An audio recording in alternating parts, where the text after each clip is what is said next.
අද අපි කතා කරන්නේ පෞද්ගලික අංශයේ වැටුප් වැඩිවීම පිළිබඳ. ඔයත් අපේ channel එකට අලුත් කෙනෙක් නම් දැන්ම අපිව subscribe කරලා bell icon එකත් click කරලා තියාගන්න.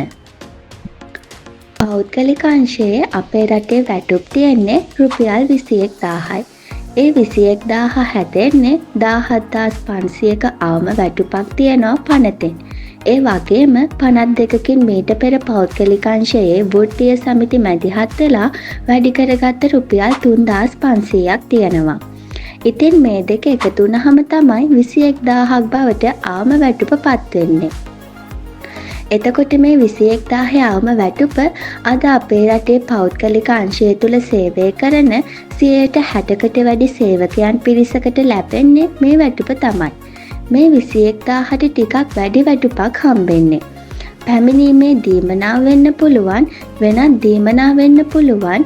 මේ හරහා ඔවුන්ගේ වැටුප රුපියල් 28000 30000ක් වගේ තිබුණට මේ වැටුප තියෙන්නේ අඩුවේ.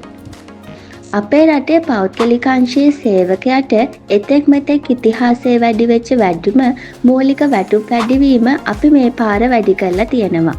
ඒ තමයි රුපියල් 21000 තියෙන මූලික අවම වැටුප රුපියල් 30000 දක්වා වැඩි කරන්න අපේ ආණ්ඩුව කටයුතු කරලා තියෙනවා.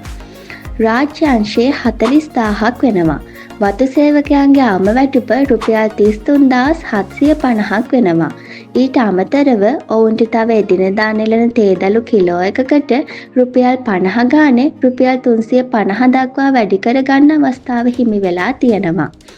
ඒ නිසා මේක ලබා දීම වෙනුවෙන් ආණ්ඩුව සාකච්ඡා කරලා එකඟතාවයෙන් තමයි මේ වැඩේ කරලා තියෙන්නේ.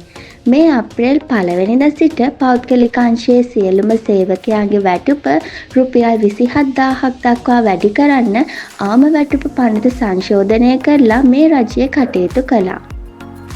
ඒ වගේම ලබන ජනවාරි 1 වෙනිදා සිට තවත් රුපියල් 3000ක් එකතු වෙනවා අවම වැටුපට. ඒ අනුව පෞද්ගලික අංශයේ සේවකයෙකුගේ අවම වැටුප රුපියල් 30000ක් වෙනවා.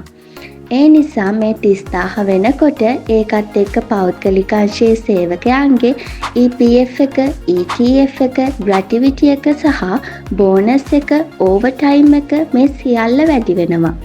ඒ නිසා පෞද්ගලික අංශයේ සේවකයන්ට ඉතිහාසයේ ලැබුණු ඉහළම වැටුප් ලබා දීම අනුර කුමාරගේ ආණ්ඩුව ලබා දුන්නා කියන එක කියන්න වෙනවා.